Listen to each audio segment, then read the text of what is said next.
This poster presents our work looking at bone density in L2 vertebral sections via quantitative backscattered electron microscopy and high contrast time delay integration X-ray microtomography.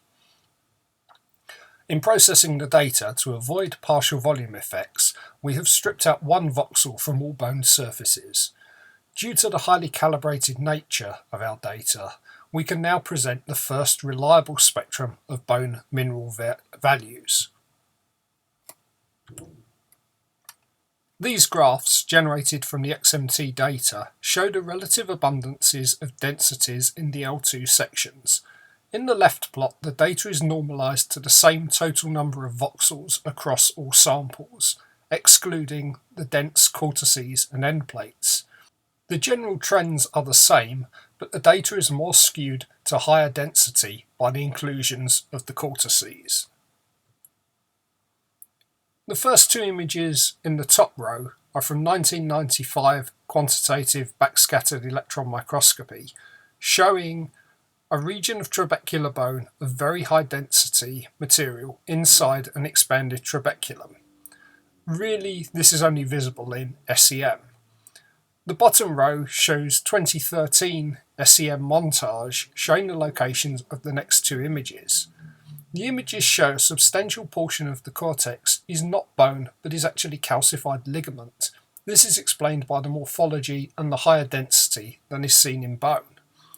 The top right image shows Drushti rendering from the XMT data. The top left images are again from 1995 QB SEM data. The inset diagram and the arrow shows the location of these images in the overall field. This is low density trabecular bone with a small patch of denser calcified cartilage inside the bone. The lower left image shows high density material deposited inside the annulus fibrosus. The next image shows a vertical trabeculum surrounded by a mass of lower density microcallus bone. The top leftmost image is a low magnification area showing where the next two images come from.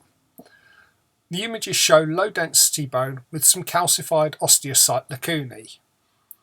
Bottom left shows very high, off our usual scale, density material in the annulus region.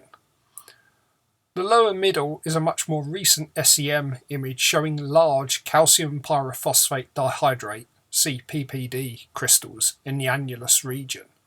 And the final image shows a calcified ligament to the left, confluent with bone on the right.